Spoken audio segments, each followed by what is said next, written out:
Hi. I had a little bit of problems capturing this one, so hopefully it's okay. I'm not going to touch anything apart from start, so hopefully we'll be fine here. But welcome back to another episode of playing the top rated Steam games. This has been great. I've been loving this journey so far and found some real gems. This one's really interesting. This is Katawa Shoujo. I've pronounced that differently every single time I looked at that word. And it's a visual novel, but it's about people with disabilities, which is not something that is in visual novels a lot, so I'm really interested in that. Visual novels, I haven't played a lot of them, I'll be honest. I've played Hateful Boyfriend, which I loved, mostly because it was Burbs though, and obviously like Doki Doki Literature Club, which is quite well known, but outside of that I've not really played many, so I'm curious to see how this goes. Usually these games can be really long, but this is a free one, so I'm not sure how much of the story we'll cover in the 30 minutes. But that's the whole idea of having the time limit, is just to see how much the game can sort of capture you in the 30 minutes, and then to give you an idea if you want to keep playing. There's been a good few that I've played, and I've carried on playing after the video because I've just really loved them. So let's pop the timer on here and let's start. Hopefully the volume and everything's okay. Okay. Now I need to do lots of... I'm going to have to try and remember voices, so I'll try my best. Let me lubricate first. A slightly overzealous lubrication there. A slight breeze causes the naked branches overhead to rattle like wooden wind chimes. This is a popular retreat for couples in the summer. The deciduous trees provide a beautiful green canopy, far out of sight of teachers and fellow students. But now in late winter it feels like I'm standing under a pile of kindling. I breathe into my cupped hands and rub them together furiously to prevent them from numbing in this cold. Okay, so this is a character called Hisayo. I'm not going to give them a voice just yet until I get a feel for who they are. Just how long am I expected to wait out here anyway? I'm sure the note said 4 p.m. Ah yes, the note slipped between the pages of my math book while I wasn't looking. Maybe I'm Hisayo. As far as cliches go, I'm a fan of the letter in the locker, but at least this way shows a bit of initiative. As I ponder the meaning of the note, the snowfall gradually thickens. The snowflakes silently falling from the white painted sky are the only sign of time passing in the stagnant world. This might be a little bit of a offshoot. What's the word I'm looking for? Anyway, off subject. There is something really magical about being out in the snow when everything's really still, and then the snow makes everything really silent. Because it's like so absorbent, it just absorbs sound. And it is probably one of the only times that it just feels like everything's like standing still. I really love that. Their slow descent upon the frozen forest makes it seem like time has slowed to a crawl. The rustling of dry snow underfoot startles me, interrupting the quiet mood. Someone is approaching me from behind. Hi, Hisayo, you came?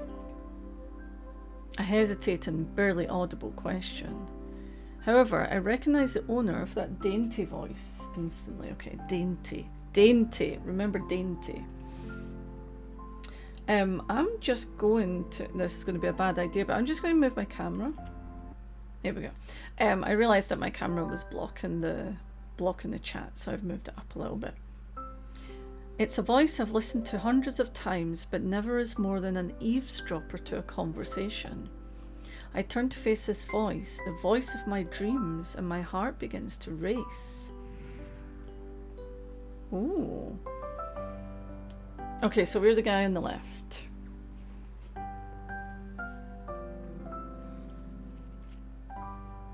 Iwanako? Iwanako? Is that how you pronounce that? Iwanako. I got a note telling me to wait here. It was yours? Damn it. I spent all afternoon trying to come up with a good line, and that was the result. Pathetic. Yes. I asked a friend to give you that note. I'm so glad you got it. A shy, joyous smile that makes me so tense I couldn't move a single muscle even if I tried.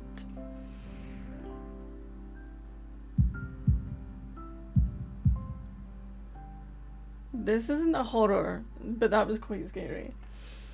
My heart is pounding now, as if it were trying to burst out from my chest and claim this girl for itself.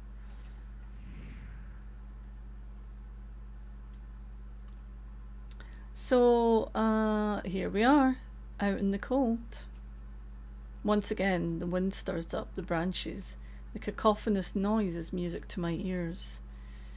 Iwanako flinches ever so softly against a gust of wind. I mean, I will be honest, like, she is just wearing a skirt. She's probably pretty cold. As it passes, she rights herself as if supported by some new confidence. Her eyes lock with mine and she lazily twirls her long dark hair around her finger. All the while, the anxious beating of my heart grows louder. My throat is tight. I doubt I could even force a word out if I tried. You see, I wanted to know if you'd go out with me. I stand there motionless, save for my pounding heart. I want to say something in reply, but my vocal cord... Wait, was that her? Did I... yeah, okay. Sorry, that was her, not me. I wanted to say something in reply, but my vocal cords feel like they've been stretched beyond the breaking point. Hisao? I reach up to try to massage my throat, but this only sends spikes of blinding pain along my arms. Oh shit. Hisao? My whole body freezes, save for my eyes, which shoot open in terror. What is... oh my god. The beating in my heart suddenly stops and I go weak at the knees. The world around me, the canopy of bare branches, the dull winter sky. Iwanako.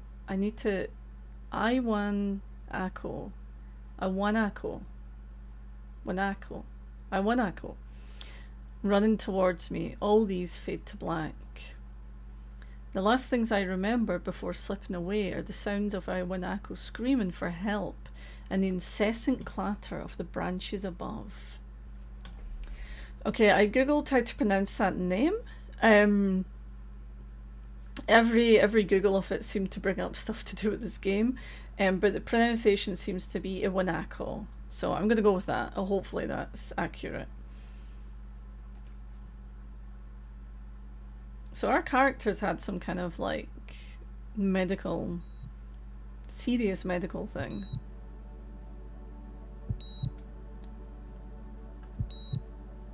It's a hell of a start.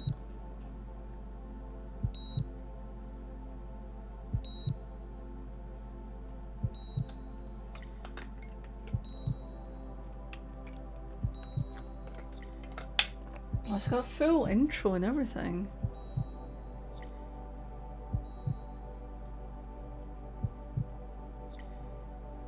Wow.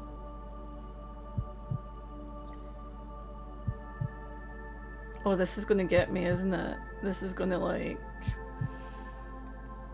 make me feel things. I can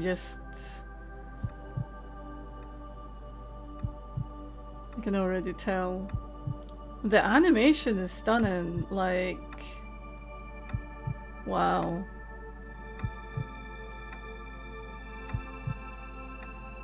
Seriously, like, to all the people involved in this.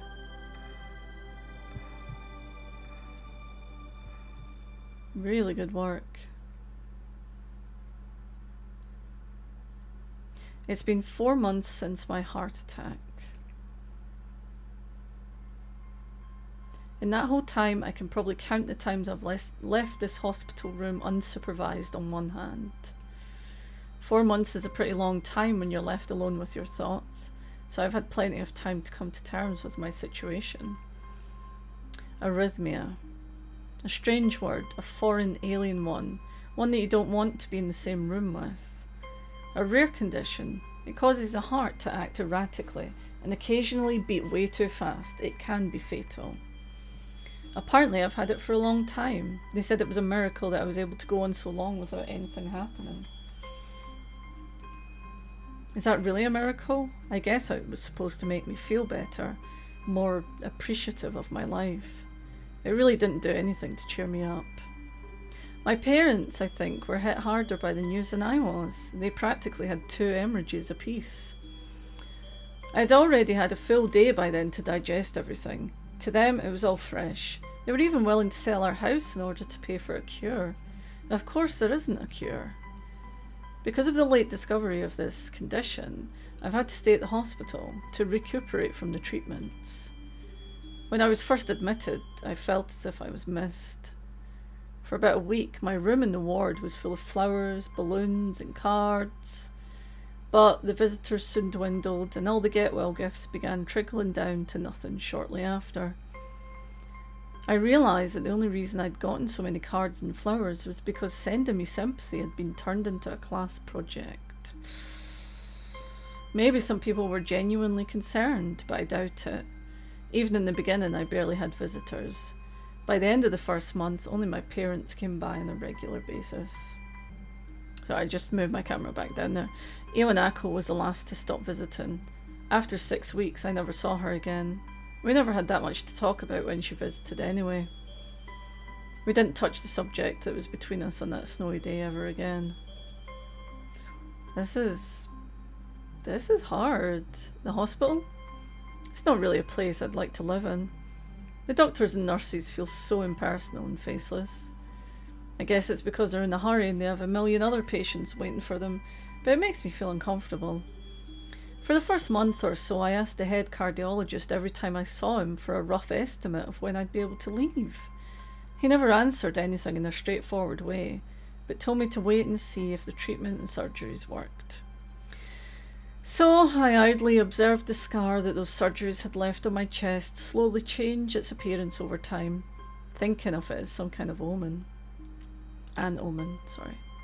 I still ask the head cardiologist about leaving, but my expectations are low enough now that I'm not disappointed anymore when I don't get a reply. The way he shuffles around the answer shows that there is at least some hope. At some point I stopped watching TV. I don't know why, I just did. Maybe it was the wrong kind of escapism for my situation. I started reading instead. There was a small library at the hospital, although it was more like a storeroom for books. I began working my way through it, one small stack at a time. After consuming them, I would go back for more. I found that I liked reading, and I think I even became a bit addicted. I started feeling naked without a book in my hands. But I loved the stories. And that was what my life was like. The days became increasingly harder to distinguish from each other, differing only by the book I was reading and the weather outside. It felt like time blurred into some sort of gooey mass. I was trapped inside instead of moving within. A week could go by without me really noticing it. Sometimes I'd pause in realisation that I didn't know what day of the week it was. But other times, all the things that surrounded me would painfully crash into my consciousness through the barrier of nonchalance I'd set up for myself. The pages of my book would start to feel sharp and burning hot, and the heaviness of my chest would become so hard to bear that I had to put the book aside and just lay down for a while, looking at the ceiling as if I was going to cry. But that happened only rarely, and I couldn't even cry. Okay, I need to move the camera again. Okay, sorry, I had to move the camera a couple of times. So I might have clicked through one little bit of dialogue. My parents are here. It's been a few days since I've last seen them. Both of them are even sort of dressed up. Is this supposed to be some kind of special occasion? It's not a party. There is this ritual the head cardiologist has. He takes his time sorting his papers and setting them aside as if to make a point of the pointlessness of what he just did. Then he casually sits down on the edge of the bed next to mine. He looks me in the eyes for a moment. "Hello, Hisayo. How are you today?" I don't answer him, but I smile a little back at him. "I believe that you can go home. Your heart is stronger now. With some precautions, you should be fine.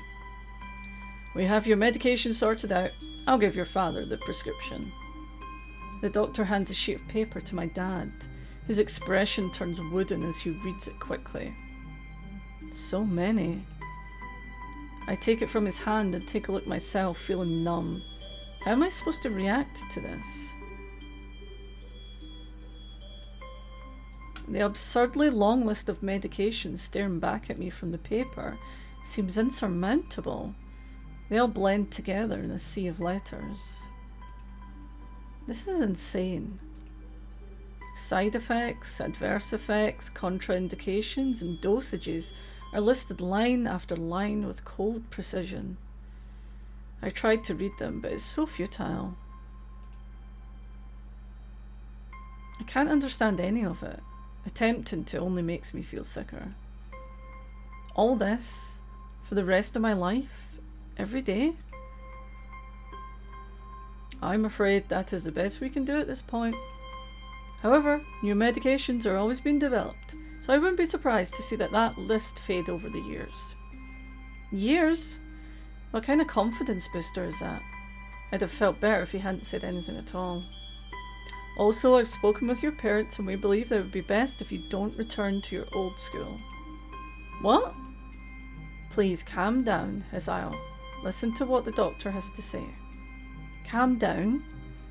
The way he says it tells me he knew full well that I wouldn't like it. Am I going to be homeschooled? Whatever of my concern shows, it's ignored.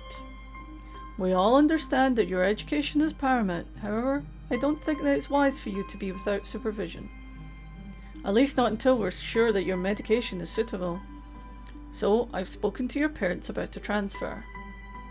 It's a school called Yamaku Academy.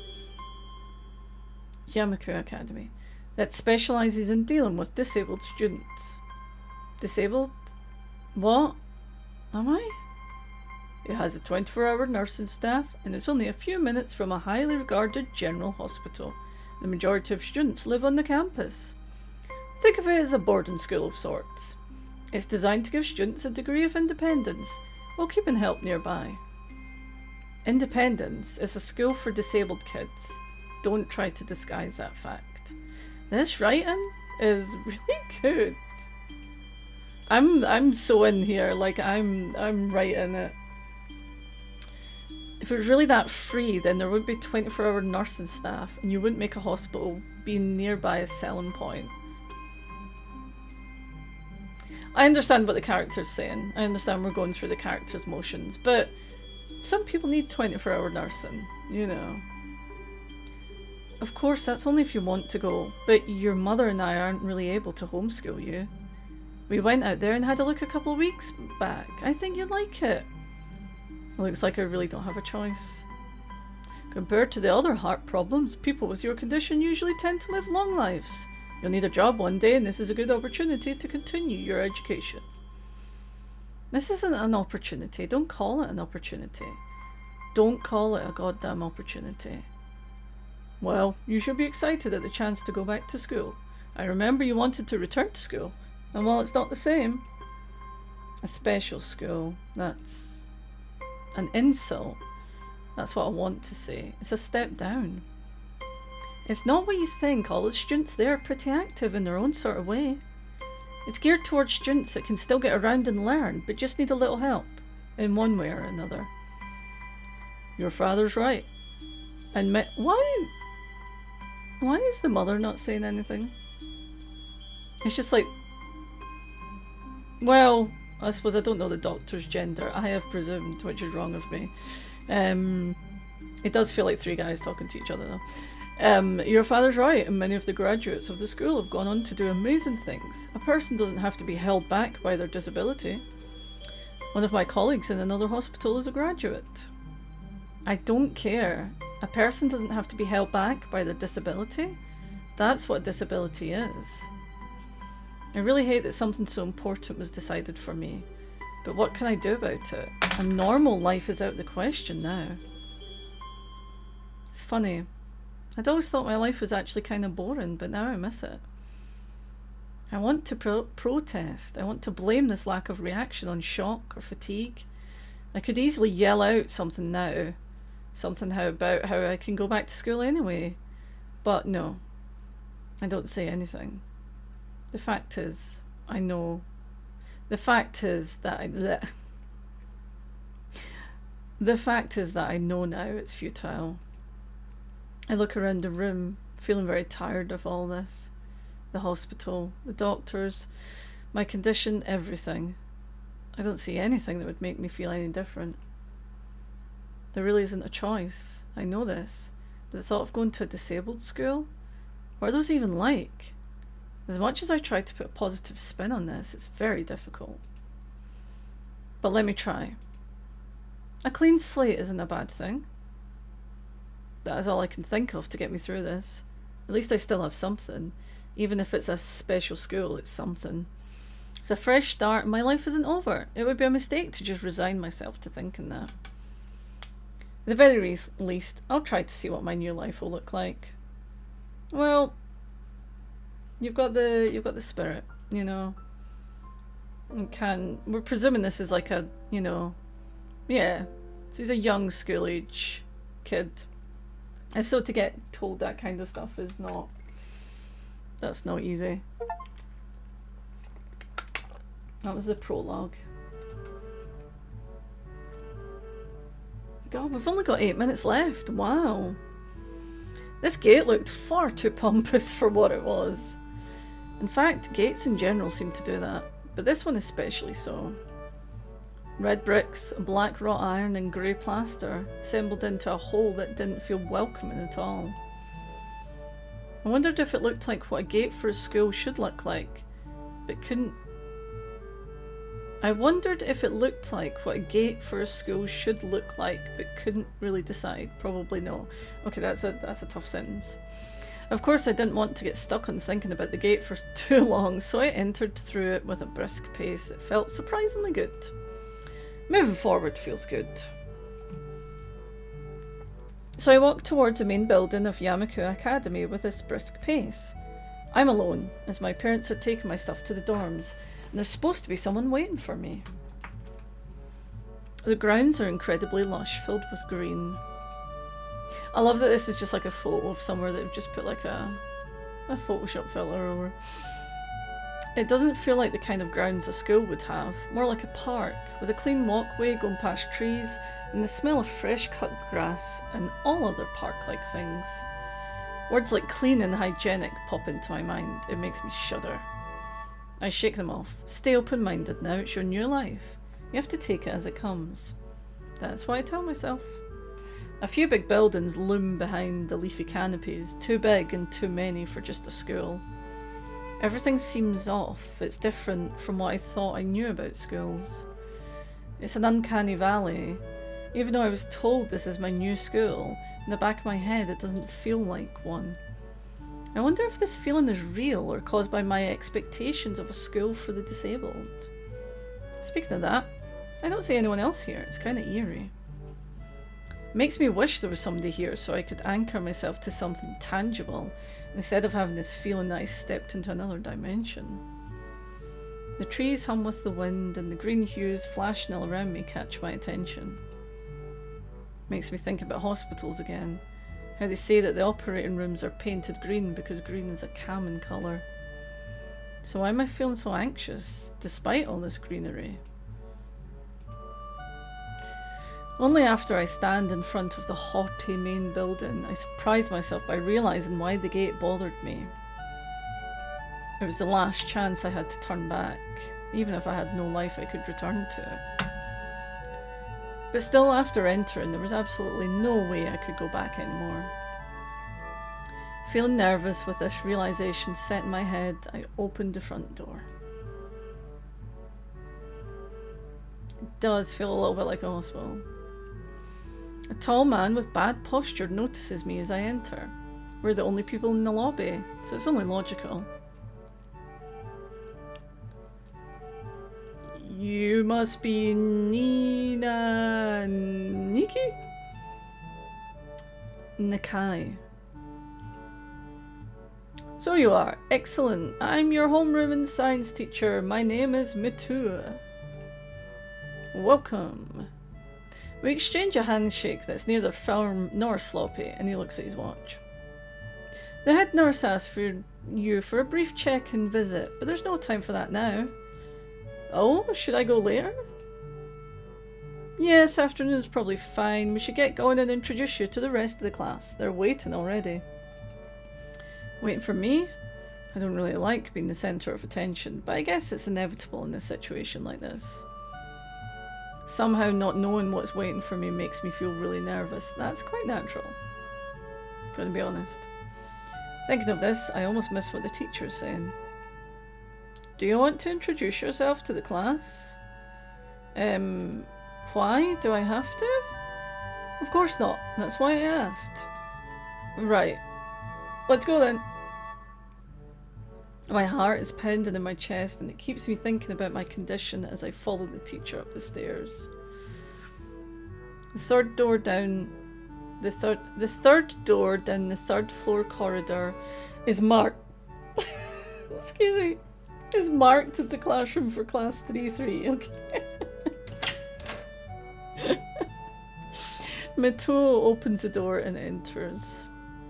Good morning, everyone. Sorry I'm late again. I hesitate for a split second at the door, freezing on the spot. It's kind of terrifying. Get a grip. This is a big step. I know that. There isn't any point to worrying so much about it, at least not this soon. Oh my god. Okay, I would be worried with everyone just staring at me like that. I follow the teacher into the classroom and look around, partially so I won't have to meet the curious gazes of my new classmates. It's pretty spacious, the ceiling is unusually high, and there's lots of space left over around and in between the desks. An entire wall is taken up by blackboards, and the high, old-fashioned windows only make it seem larger. The students' desks are just standard wooden desks with a shelf underneath for books, and wooden chairs with metal frames. Simple and efficient. I stop walking in front of the classroom and face the other students. They all look normal. Terrible use of that word, but carry on. Like students in any other school. But then, why would they be here? They're probably like me and have something wrong with them, only it's just not immediately obvious. Then, I notice that one of the girls seems to be missing the thumb of her right hand. It's a little jarring. Despite the natural tendency to listen when someone's talking to you, I tune out the teacher's speech halfway through when he introduces me to the class. This guy's sleeping. Is he having a big sleep? I think he's having a big sleep. I notice a flash of dark hair and see that someone is looking at me. Okay, this guy's like 50 years old. Come on, that's not a high school student. A girl with really long, straight hair that's pretty eye-catching. As she sees me looking back at her, she covers her face with her hands as if it will make her invisible. There's one boy with a cane leaning against the lockers at the rear of the class. It's weird seeing someone so young with a cane. Another girl seems to be making some weird hand motions. Excuse me. I appreciate that this is taken from the point of view of someone who's just learning about disabilities. I am struggling with some of the language being used, like saying weird and, you know, they just look normal, stuff like that. I hope it gets better. I get the feeling it's meant to be, you know, you're from the point of view from someone who doesn't really, you know, isn't really thinking about what these things mean, but is a little bit jarring, I will say. Anyway, sorry, sign language. She peers at me over the rims of her glasses, then goes back to whatever she's doing. She's kind of cute. So's the cheery looking girl with pink hair sitting next to her. She's really hard to miss. I don't know how I didn't notice her the moment I walked in. Please welcome our newest classmate. He claps his hands, and so does everyone else. Except one... Sorry, that's the timer. Except one girl in the front row who has only one hand. I cringe a little, but hide it by bowing. Sorry, I always get them mixed up. Like bass and bass. I have to like read the word and then read the context, and then even still, sometimes I say it wrong. Hide it by bowing, and thanks for the applause I did not deserve. After the applause, there's a brief silence that nobody seems to want to be responsible for breaking. The teacher soon realizes that he should probably say something. He opens up with some unintelligible noise, shuts up as he loses his momentum, and then starts introducing me. Nobody seems too interested. Maybe I should have said yes to the self-introduction thing. Probably realising he doesn't know anything about me, he just ends up saying my name wrong again and asks me to write it on the blackboard. I do that and turn back to face the class, feeling awkward. I listen to the teacher as he drones about getting along while letting my gaze sweep across the classroom. Everyone seems to be listening to him intently, and when he's done, they clap their hands again, which feels like a weird thing to do.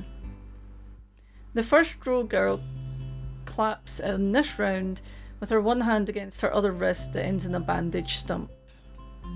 Makes me feel a little bad. We're going to be doing some group work today, so that'll give you a chance to talk with everyone. Is that okay with you? Yeah, it's fine with me. It's not like I have a choice. That's good. You can work with Hakamichi. She's the class representative. She can explain anything you might want to know. And who else would be able to do that better, right? How could I know? Right. I'm going to leave that there right now. I know we didn't get far, but that's kind of the point of doing these videos, is just show you how much, happens in 30 minutes. In visual novels, I mean, they always take a while to get going. So I wasn't surprised that we didn't get very far. Really, really interesting. As I said, some of the words used and stuff feel a little bit, but it's just good to see this topic in visual novels, or in any game, in, whatever. It's good to see disabilities being talked about, and I'm guessing as you sort of like get to know your classmates and stuff, you'll sort of learn more about, who they are and what they've got going on and that kind of thing.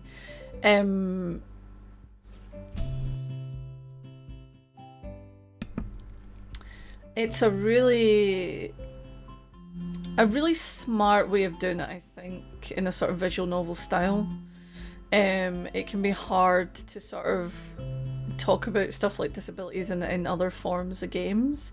Not impossible, and it should be in more games. But yeah, really, really interesting. I might play through this. I am quite curious to see what happens with it.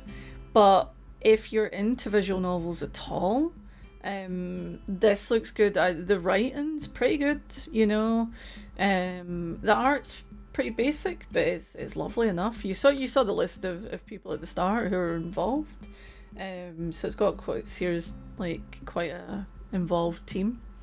Again, I'm constantly impressed by the free games that people have put out there, and I'm really, really happy that I started this series, because I never would have played these games, otherwise. So yeah, I'll leave that there, but very, very interesting. And yeah, pick it up for yourself if you're into it, and stick around for the next video. Well, the next video will come out in a couple of days, but give me a wee sub, and leave a wee comment. I love reading comments. It makes me so happy that people want to comment and watch my stuff. So yeah, okay, I'm gonna go now. I need to find my mouse. My mouse has disappeared. Come back, mouse, come back. There we go. Okay, bye.